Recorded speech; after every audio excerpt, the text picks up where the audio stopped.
台风预警，林静打来电话，让我去公司接她。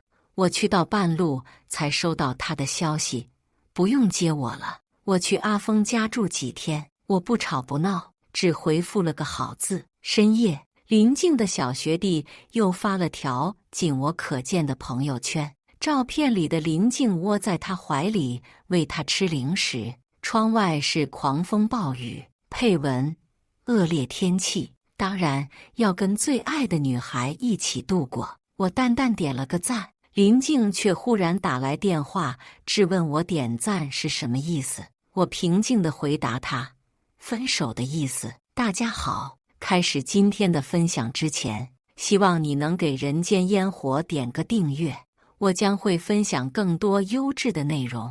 台风过去第3天，林静终于联系我：你来阿峰家接我吧，他有事送不了我。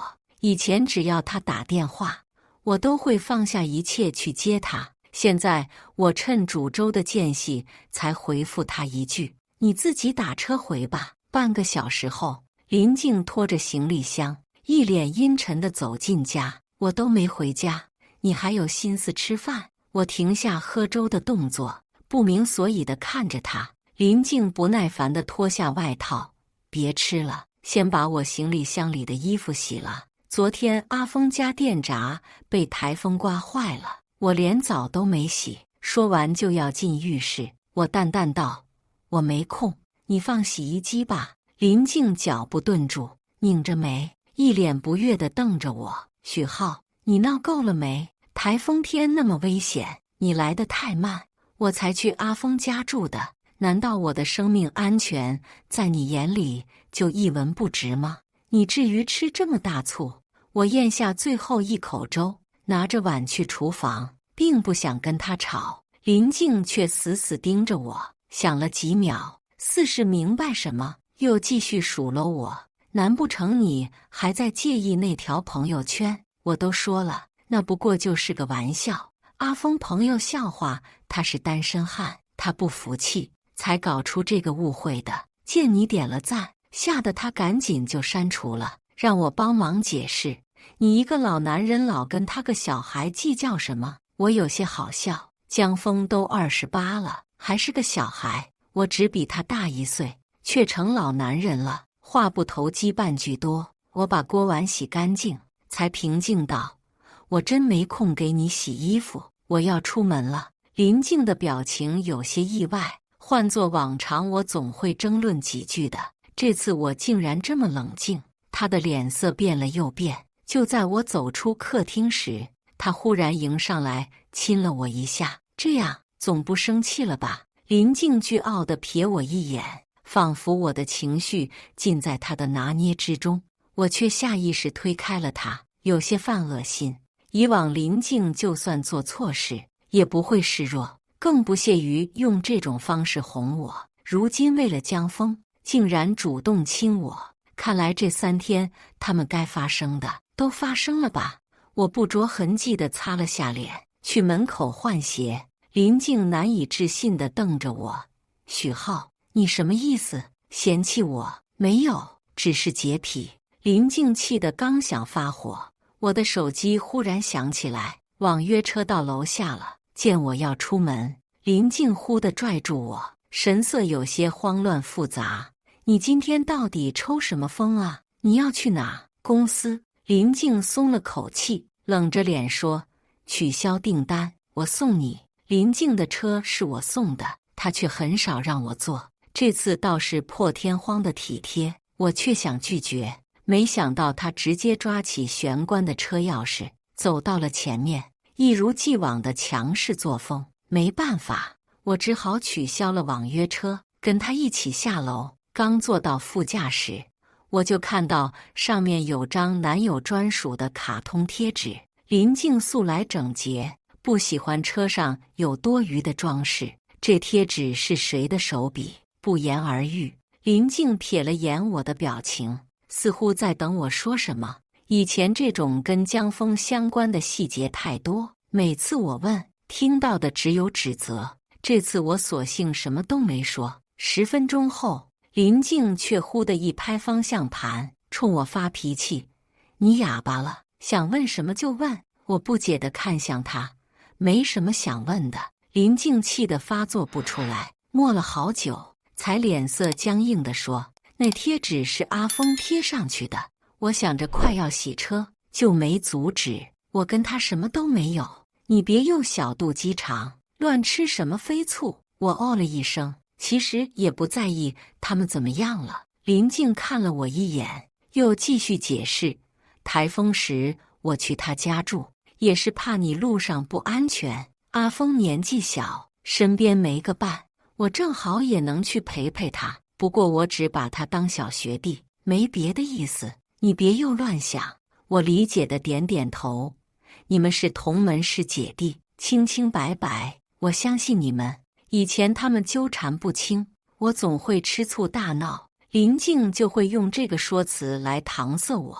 现在我用同样的话表示理解，林静却愤怒地瞪着我，忽然发起飙来：“你阴阳怪气什么？该说的我都说清楚了，你还有什么不满意的？蹬鼻子上脸了是吧？”我无奈道：“不是，我真觉得你做的没什么问题。”话音还没落，林静忽然一脚踩刹车，厉声对我吼：“滚，滚下去！”我有些莫名其妙，拉开车门，下了车，刚走几步，又听到林静喊我的声音。我没有回头，加快了脚步。我实在不明白他为什么会突然生气，介意他跟江峰。他嫌弃我小气没度量，顺着他说话，他还是不满意，太难伺候了。距离公司还有1公里，我选择步行走过去。这次主要是为了办离职。以前我为了林静才选择留在这个城市工作，为此我拒绝继承家产，跟我爸妈彻底闹翻，还断绝了亲子关系。直到3天前那场台风，我冒险去接林静回家，却被半路放了鸽子。回去时台风呼啸，我被高空坠物砸伤肩膀，晚上痛得睡不着。又刷到江峰朋友圈，跟林静提了分手，精神和肉体双重折磨，让我几近崩溃。我爸妈却打来了电话：“浩浩，新闻说你那边台风了，你千万别出门啊！”听着父母关切的声音，我一个大男人竟泣不成声。我所坚持的爱情，到头来却是个笑话。我答应他们回去继承家业，并订好了后天回家的机票。至于我跟林静的关系，到此为止吧。来到公司，我跟老板陈清提了离职，他却并不惊讶，还一脸认真劝我：“老许，情侣吵架很正常，哄哄就好了，闹大了，你就不怕林静真不原谅你了？”这时我才知道，林静提前给他打过电话，他让我转告你，他把你拉黑了，今晚不回家，让你好好反思。我跟林静吵过很多次，却从来没有闹到外人面前，这是林静给我的下马威。放在以前，我肯定会害怕失去他，不要尊严也要去找他求和。可这次，我只觉得这种把戏很无聊。我解释了分手的事，并说离职是我深思熟虑的结果。陈清还是不敢相信，你爱了林静这么多年，真的舍得离开？我肯定的点头，他才叹了口气，给我办了离职手续。回到家，本该在外面的林静却出现在我眼前。她穿着崭新的裙子，在江峰面前翩翩起舞，笑容嫣然。阿峰，好看吗？好看。师姐美得像仙女。江峰眼睛都发光了，充斥着男人的占有欲。我从旁经过，林静白了我一眼，径直走到江峰面前，声音柔媚：“阿峰，你帮我看看拉链怎么回事？”江峰挑衅地看了我一眼，故作犹豫：“师姐，这不太好吧？让姐夫帮你吧。”林静冷哼道：“什么姐夫？哪有姐夫？”说完，他就当着我的面让江峰给他拉上拉链，又亲昵地挽着他走出家门。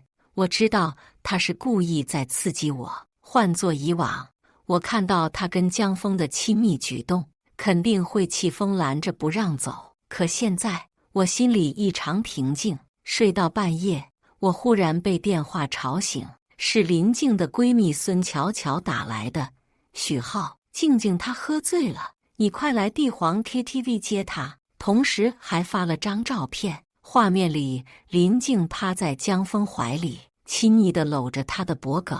以前林静的闺蜜党总看我不顺眼，说我太老实，一点都没意思，反而磕起了林静跟江峰的 CP， 巴不得他们在一起。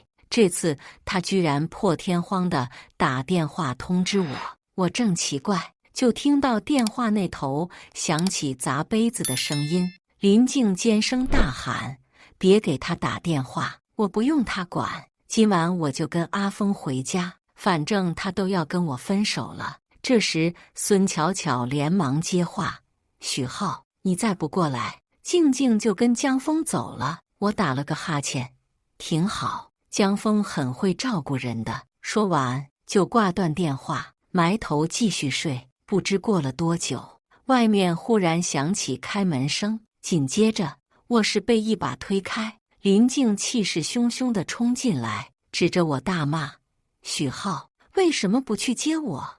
你就不怕我跟阿峰发生点什么吗？”我揉着惺忪的睡眼，脑子有点懵。以前林静夜不归宿，还不接电话，我四处找她，终于到酒吧找到她，却被她当着所有朋友的面劈头盖脸一顿骂：“许浩，你怎么控制欲这么强？我也需要自由。”现在我还记得她闺蜜们讥讽的眼神。这次我不去打扰她，林静反而对我兴师问罪，这属实让我迷惑了。我缓了缓，才平静道：“你是个成年人，做事有分寸的。再说，你也有你的个人生活和自由。”林静见我这么平静，一时有些愣住了。她盯着我的脸很久，忽然眼底闪过一抹了然，嘴角一扬，似笑非笑地说：“你还说你不是吃醋，其实巧巧那张照片是我没站稳，不小心跌到阿峰怀里了。”我打了个哈欠，看了眼时间，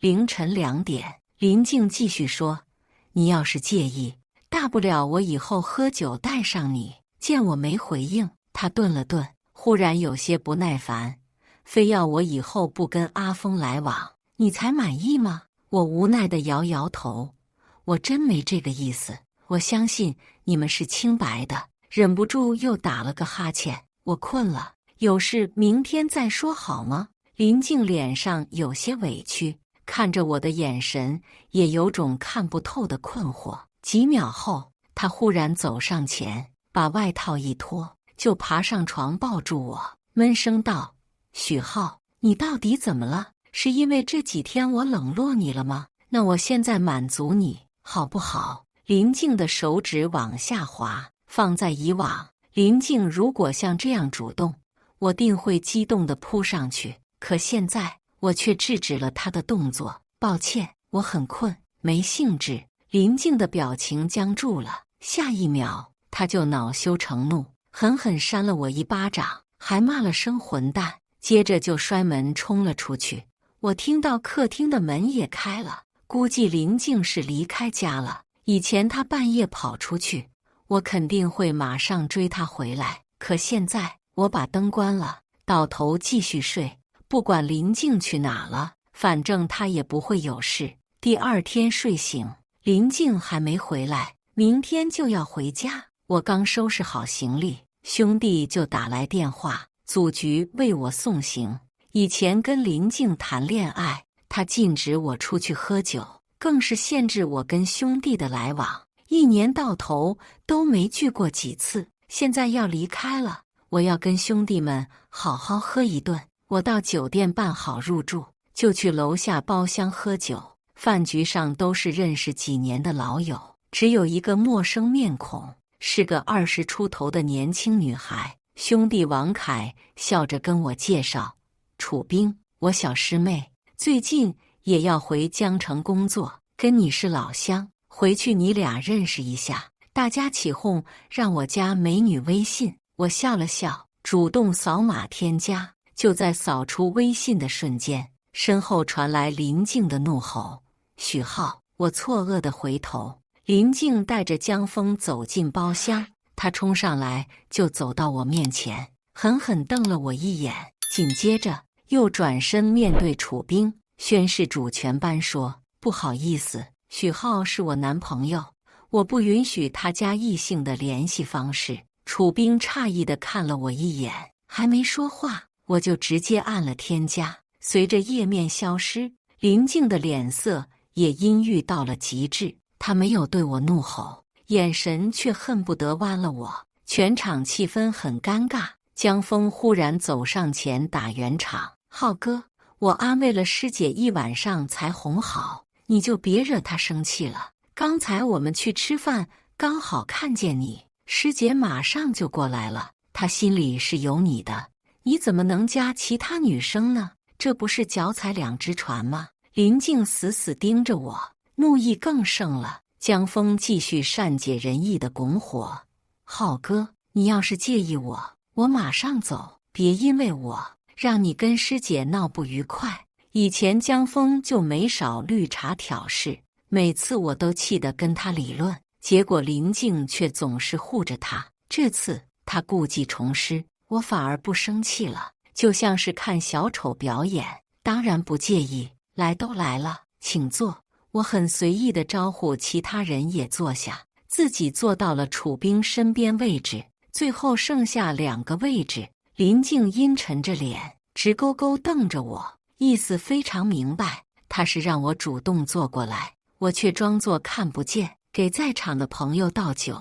倒了一圈后，林静终于忍不住了：“许浩，你跟我出来，我有话跟你说。”我知道林静不想在外人面前吵架，太不体面了，我却懒得配合她，淡淡道：“有什么话就当面说吧。”林静的脸色又沉了几分，指甲狠狠攥进肉里。她踩着高跟鞋大步走过来，正要拽我，王凯连忙站起身挡着她说：“静静，好了好了，你跟老许这么多年风风雨雨，我们哥几个也都是看着的。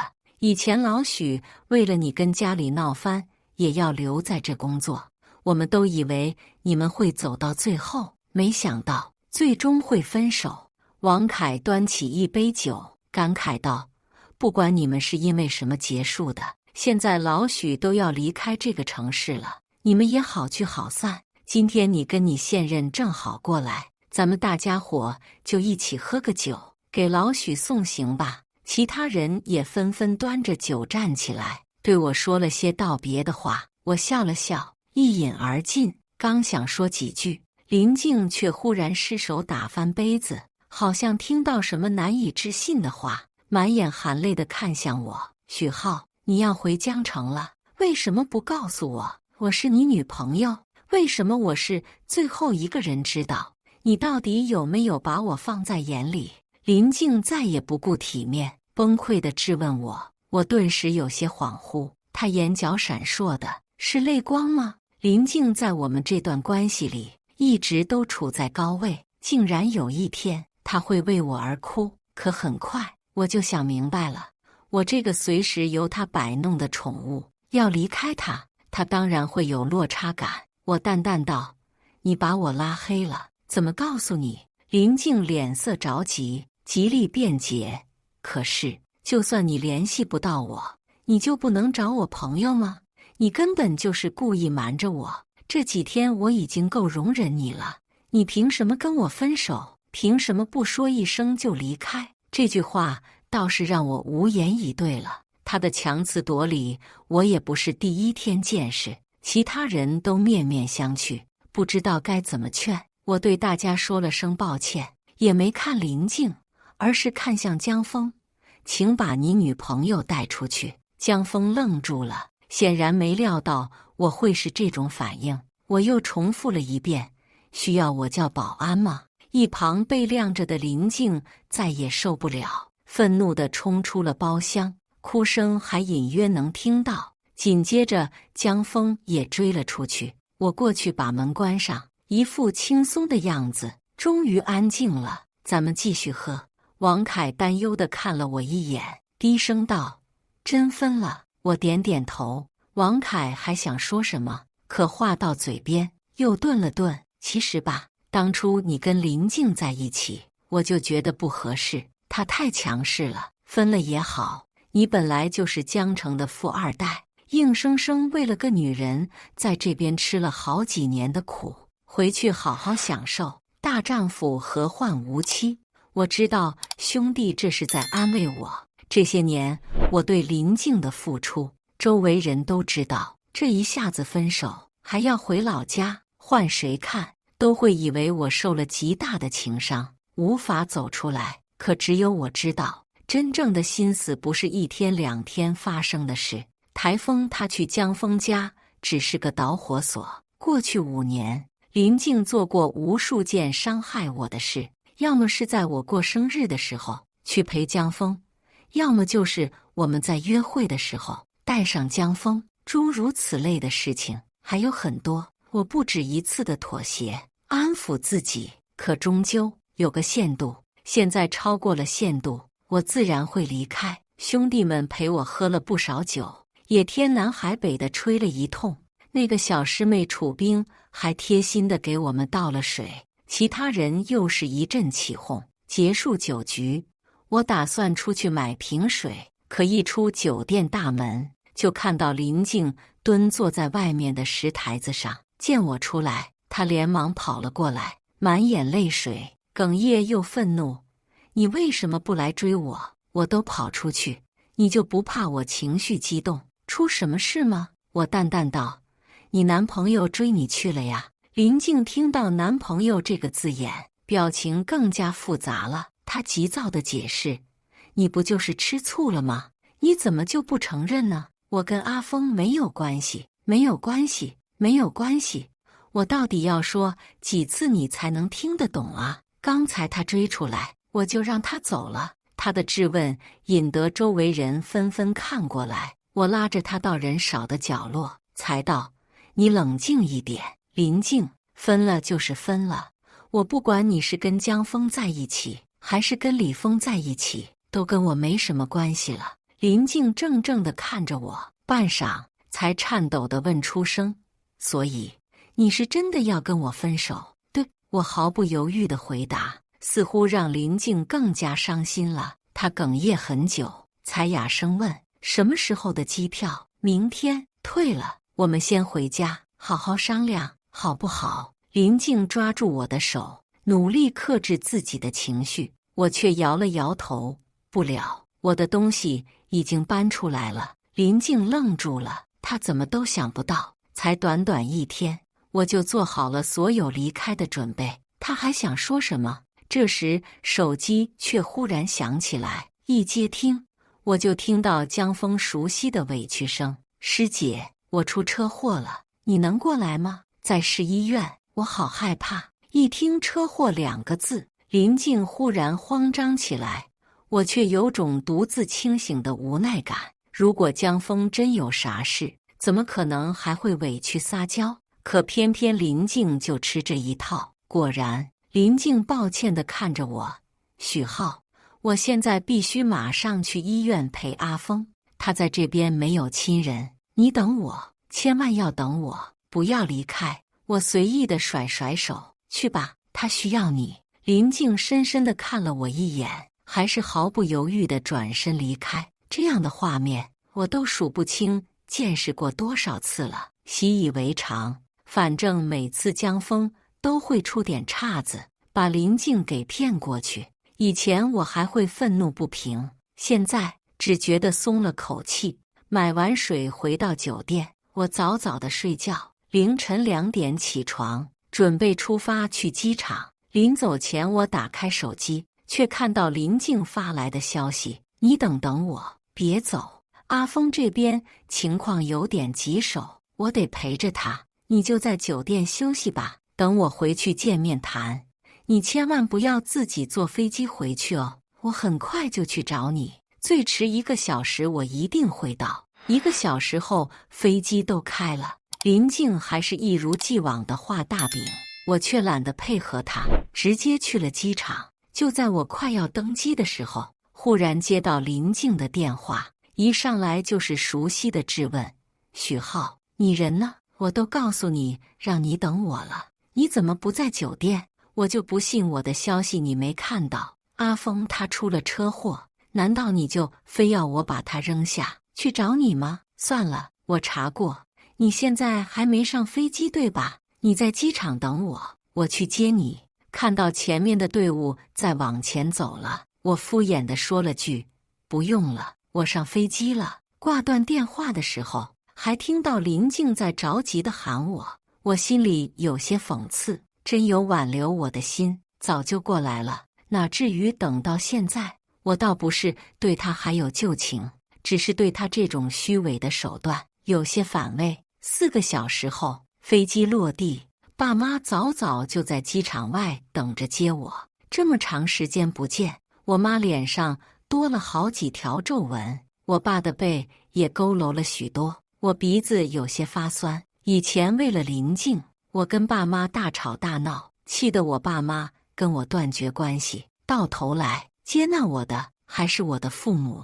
我擦了擦眼泪，快步迎上去，笑着跟我爸妈打招呼。我妈也擦了擦眼角，嗔怪地打了我一下：臭小子，你可算是回来了。接着我们一家回到别墅，爷爷早就在等着我了，他也没怪我，只是笑着说：回来就好啊。吃过第1顿团圆饭，我刚回房间，就看到手机里满是林静的未接来电。就在我准备拉黑的刹那，电话又响了起来。接通后，林静哭着问我：许浩，你还是抛弃我回家了？我敷衍地嗯了一声，可是我明明都说了我会回去，我们再好好谈谈，就算我做错了什么事，你也该给我个赎罪的机会呀。我们认识7年，恋爱5年，你怎么就这么狠心呢？林静总是这样，三言两语就开始习惯性地指责我，我实在不耐烦，直接打断他：林静，都已经分手了，能别烦我吗？电话那头顿时陷入了沉默，只有不断的哽咽声。从过去到现在，这句话可能是我对林静说过的最过分的一句话。说完后，我自己都愣住了。林静很快缓过来，她哽咽地说：我不管，我不同意分手，就不许分手。我只给你放3天假，3天以后你得回来，否则我就去找你，你自己看着办。他挂了电话，我却皱起了眉。以我对林静的了解，他不会对我在意到这个程度，更何况江峰出了车祸，他也舍不得放下他。很快，我就把这件事抛到了脑后。接下来的3天，我爸让我在家散散心，后面再接手家族事业。我陪着我妈逛街、找发小、喝茶，生活自在又舒适。老许，你早点回来享受多好啊，非要去吃那几年苦。发小发出的感慨，却是我内心的真实写照。没苦硬吃，就是我前几年的总结。好在我醒悟了，美好的生活还在后面。这天，我在家跟爷爷下棋，爷爷笑呵呵地跟我说，要介绍个女孩给我。那女孩是爷爷战友的孙女，也在江城，今天会登门。你以前找的那个丫头，就忘了吧。爷爷给你找的这个女娃，比前面那个漂亮多了。我现在无暇谈恋爱，但也不忍心拒绝爷爷的好意，只说等人来了，可以先当朋友处处。就在闲聊的时候，佣人跑过来说：少爷，有个叫林静的要找您。林静，这3天我都刻意让自己忘记这个名字，可听到后还是下意识心脏颤了一下。没想到他真的来江城找我了。我刚想让人说我不在，可爷爷却笑着说：浩浩，该了断的事情不能拖泥带水。爷爷的话点醒了我，既然林静找上门，索性说个清楚好了。我走到外面，一眼就看到穿着森季连衣裙的林静站在大树下，背着手，挎个帆布包，像极了我们初见时的模样。一瞬间，我也恍惚了，好像穿越了岁月，心底某处情感被触动了。可很快我就恢复了平静。5年卑微的付出，比之过往，在我心底留下的痕迹更深。我清楚记得，以前我讨好求他再穿一次初见时的裙子，他却不耐烦地讥讽我：许浩，你幼不幼稚啊？我最不喜欢穿的就是森系风格的衣服了。从那以后，我就再也不敢提这个要求。时隔很久，林静却主动为我穿上这套裙子，只是现在一切都没了意义。许浩，远处林静笑着朝我跑过来，可那张脸再也不是当初那个青春单纯的女孩了。她主动想拉我的手，我却马上撇开了她。林静脸色顿时有些失落，努力扬起笑脸：还生气呢？别生气了，我都过来找你了，猜我给你带了什么？说着便神秘兮兮地从包里掏出个限量版手办。喜欢吗？我的确有些意外，却并不算惊喜，只是心里有些感慨。原来他以前就知道我喜欢什么，只是不愿意花心思对我好而已。当初我们去逛街，给林静大包小包买了一堆东西。闲逛时，我看中了一款手办，一套下来有2万。林静却冷着脸不让我买，连阿峰都不玩这些东西。你这么大了，还玩玩具，整天就知道不务正业，还不如攒点钱，以后多给我点彩礼呢。我哪敢说什么，只好点头。从此再也不敢当着他的面买手办。现在我终于收到他亲手送的礼物，可已经不是我想要的了。见我不接，林静蹙起眉：怎么了？我淡淡道：不喜欢了。林静愣住了，表情有些伤感。她努力扯出笑容：那你现在喜欢什么？我送你啊。若是以前他这么对我，我什么气都会消了。可现在晚了，不用了。没什么事，你就回去吧。江峰不是还在医院吗？你去照顾他。我说这话没有别的意思，只是单纯觉得这是帮林静说出内心话。可他却忽然生气了，一改刚才的卑微，质问我：许浩，你能不能别这样？你这样让我真的很累。我都说了，我跟阿峰没有任何关系，你为什么就是不信呢？现在我都为了你把阿峰独自留在医院了，你还有什么不满足的？我冷静地看着他：那就别耽误时间了，回去吧。林静脸色顿时有些错愕，紧接着更加愤怒：许浩，你有完没完了？你信不信你再这样，我回去就跟阿峰在一起，不要你了。我马上接了句：哦，那恭喜了。说完就要转身离开，林静却忽然慌了，马上拽着我的胳膊，着急解释：我不是这个意思。这时一道清丽的声音忽然响起：你好，这是林家吗？我回头却看到上次在酒局好友王凯介绍我认识的那位小师妹楚冰。我甩开林静，过去跟楚冰打招呼，这才知道原来爷爷给我介绍的女孩正是她，还真是巧了。跟我进去吧，我爷爷刚才还念叨你呢。我笑着跟他寒暄，楚冰点了点头，只是很快看向了一旁的林静。林静被冷落在那，眼眶通红，好似受了委屈，可怜巴巴地看着我。若是以前，我肯定心疼不得了，马上抱住他，温柔哄劝，生怕他受委屈。可现在我心里却毫无波动，这不过是他引起我注意的手段罢了。我带着楚冰从林静身边经过，没有看他一眼，直到走到大门处，才听到林静委屈地喊了声：许浩。我没有回头，跟楚冰笑了笑，带他进去。我带楚冰见了爷爷，3人聊了会，爷爷就给我们制造单独相处的空间。但真到了2个人，我却有些尴尬，毕竟2次跟林静闹不愉快，都恰好被楚冰撞见了。所有的女孩都会很忌讳这一点吧？楚冰主动打破沉默：刚才林小姐看起来是真心在挽回你，你会回心转意吗？在酒局上，朋友们醉酒说了不少我跟林静过去的事。楚冰在场听着，我摇了摇头，覆水难收。楚冰盯着我看了几秒，忽地笑了起来。时间变换，人也会变，爱情结束也意味着重生。我没有太明白他话里的意思，只是觉得他看我的眼神很温柔。聊了一会，我就带着楚冰到别墅花园里走走。我们默契的没再提林静，天南地北的聊着，倒是有说不尽的话题。可很快，一个电话打破了我们和谐的气氛。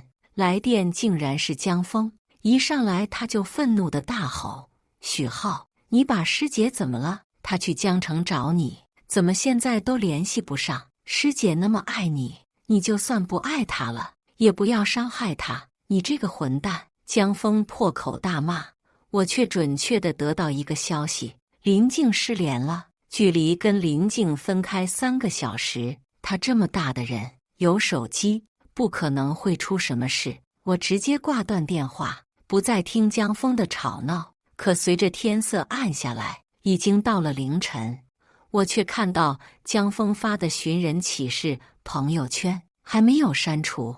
那会楚冰竟然没有睡觉，给我发来消息：林小姐的事需要我帮忙查吗？记得爷爷说过，楚冰家的关系很硬，找人是效率最快的。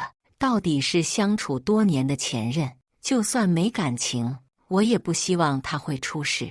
只是刚拜托楚冰半个小时后，我就忽然刷到江峰和林静官宣的朋友圈，照片上是机场大厅，两人深情相拥，十指紧扣，并配文：“我永远是你的后备军，致我最爱的女孩。”说不清心里是什么感受，讽刺、可笑，甚至还有些厌恶。我马上给楚冰道歉，让他不用查了。林静已经回去了，虽然楚冰没说什么，但我却有种被耍了的感觉。这已经不是第一次了。以前只要我惹林静不高兴，他就会以骗我的名义惩罚我。有次他明明没发烧，却骗我生病，逼着我冒着大暴雨去了30公里外给他买早餐，等我回来就生病了。林静却讥讽我：“你怎么这么蠢呢？我让你去你就去，我说生病就真的生病了吗？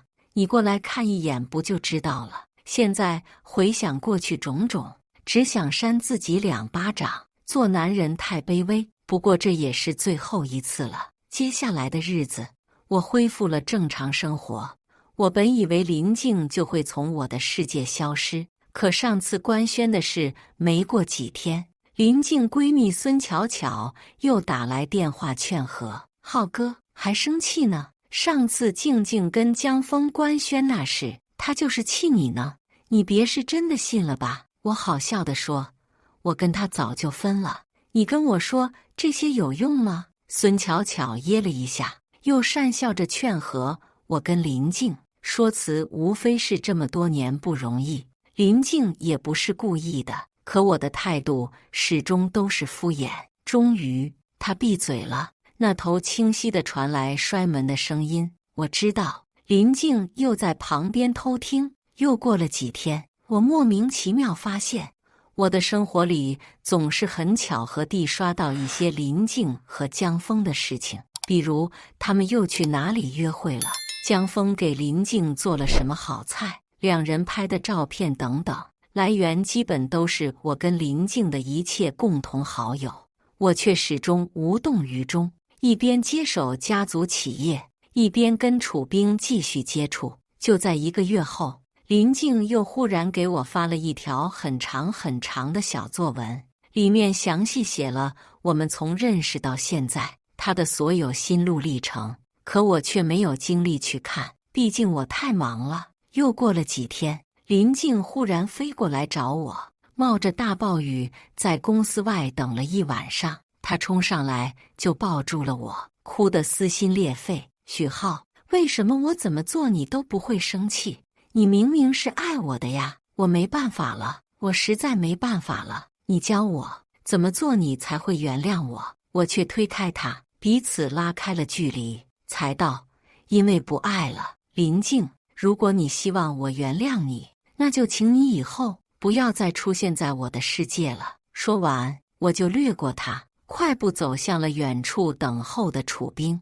我开车载着楚冰去约会的时候，恰好看到林静在大雨里哭得崩溃，她好像失去了什么重要的东西，难以接受的绝望。可这种感觉，我却是一丝一缕地体会了5年。幸好我的天亮了，我也将携手真爱，走向未来。以上就是今天分享的故事。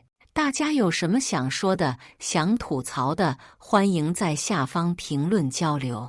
也更希望能给人间烟火点个订阅，我将会分享更多优质的故事内容。